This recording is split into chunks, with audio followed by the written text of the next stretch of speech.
It began in a garden. Why did they bury the body of Jesus in a garden? Maybe because after the worst thing that can possibly happen, after the death of the one you love, after the murder and the torture of the one you gave everything to follow, maybe you need a place to rest and refresh and remember that life is at least supposed to go on. It might not feel like life can go on in that moment, right? For Mary Magdalene, it might feel like everything has been lost. It may feel like it's almost an injustice for the world to go on, right? That the world should stop because her world has stopped.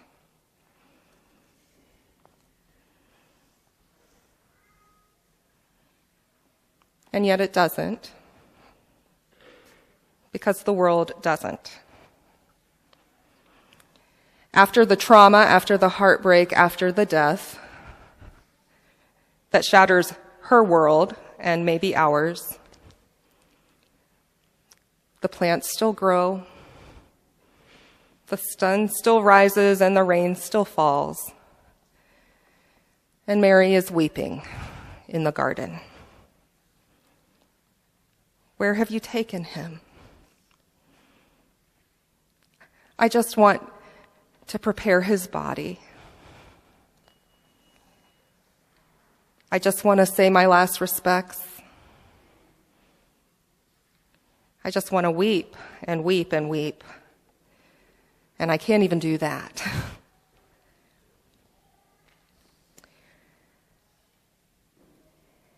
It is amazing to me that the early church, according to two of my favorite theologians,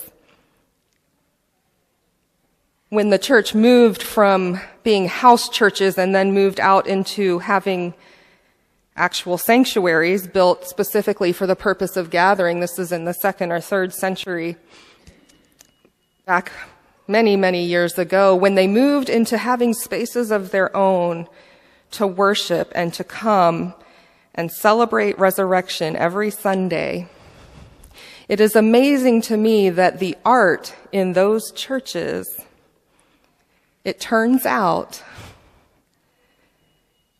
was gardens.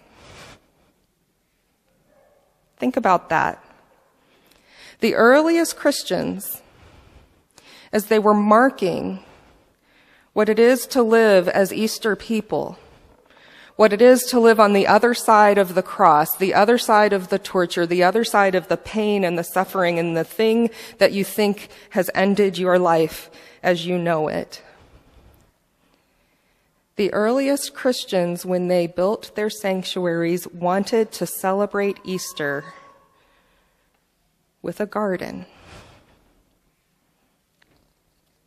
In fact, much of the liturgical art of those earliest Christians had pictures of Jesus, the Good Shepherd, and sheep surrounding him, and trees bearing fruit, and 4 rivers flowing from Jesus, who was also depicted as the tree of life.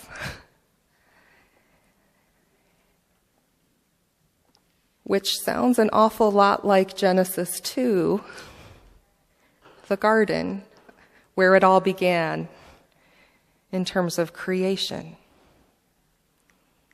The earliest Christians, when they came to practice resurrection on the other side of the worst thing that could possibly happen,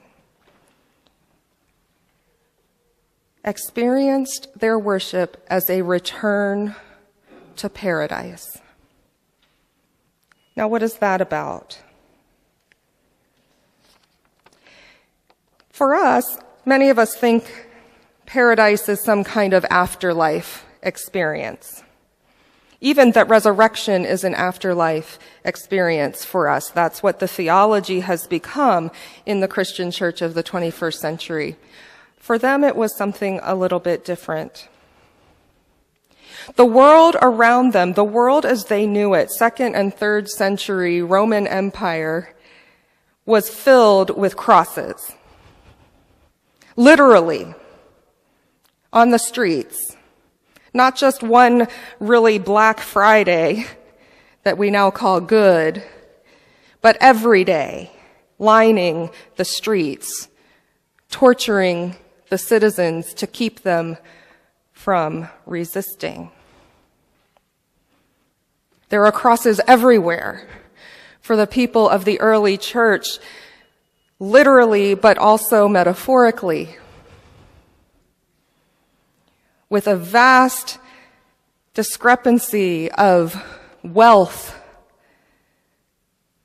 with powers that are able to come in and take your crops and your fish and your water and exploit them and take them to the larger cities so you're left with nothing, increasing the poverty rate,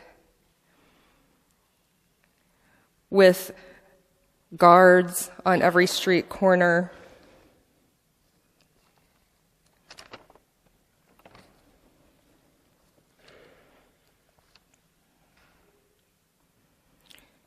There are crosses everywhere in the 2nd and 3rd century for the Christians of that time, including the ones inside what we might now call addiction or depression or just plain despair. So why do they come on Sunday into paradise? Is it an escape? Is it a defiance? Is it a choice? I want to live in hope and not fear. Well, if we then look at the liturgy of that period, what we find is that they literally believed they were living in paradise as the Christian community. Not just some pie in the sky by and by, maybe we'll get there someday, but as an actual lived liturgical reality. What do I mean by that? In the early church, those who were baptized into the community of Christ were ritually prepared to confront evil in the world and in themselves with a non-violent, radical love, the way Jesus did, and with the expectation that they could rise, the way Jesus did, into a whole new lived reality on earth as paradise people.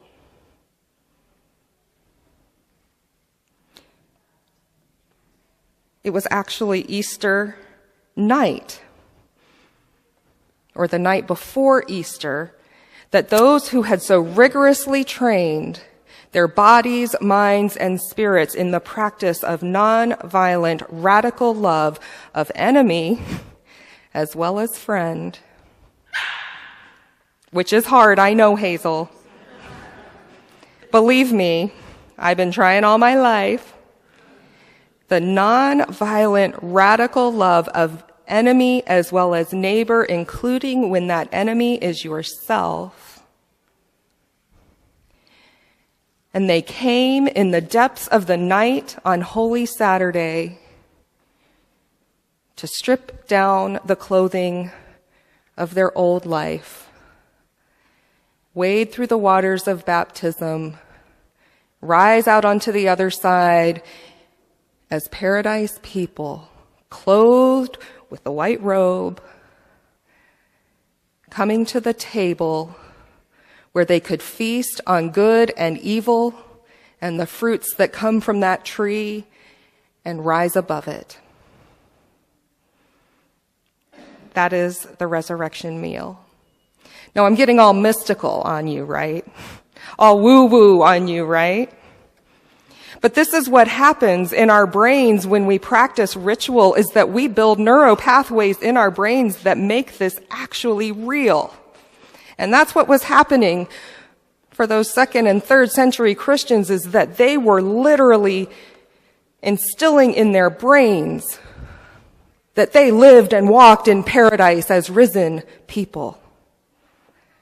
No matter how much they might be subject to torture or poverty or despair or simply just a bad day out there. As they finished that feast on Easter morning, the sun would rise.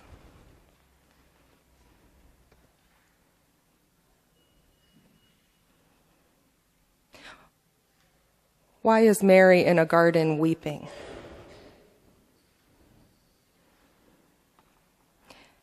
She's still in that dark night of Holy Saturday, before she is ready to strip away that old life where evil wins and despair knocks you down and you can't get back up. Or you're back in the addiction that is destroying your life. Or you've just lost it all. Mary is in the garden with new life available all around her, not yet able to see it. And then comes her teacher, reminding her, I have shared with you all along that evil is strong, that despair is strong, that violence is strong. And what I'm sharing with you now is that your life is stronger. Your life is stronger. And the life of God is stronger. It keeps going. And not only does it just keep going, it thrives. And you can keep going and you can thrive too. My friends, we are in a world that is cluttered with crosses.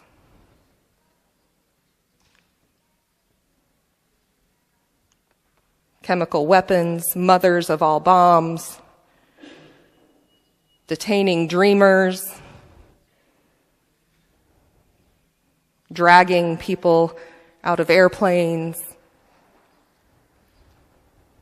and even just our own little spats between friends.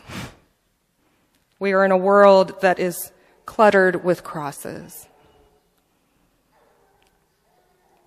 It may feel like, for many of us, that it is still Easter Saturday night in the darkest moments, and we are surrounded by life, but we can't see it. But here's the good news. Our teacher is here today with us in the form of a gardener, saying, I will continue to prepare you in body, mind, and spirit. I will continue to restore you to life. And I will continue to feed you at a table that will sustain you through it all. Why is Mary in a garden on Easter Sunday? I think it's because through it all, even when she is ready to give up completely, she still wants to choose life. And she does. And here's the good news, my friends.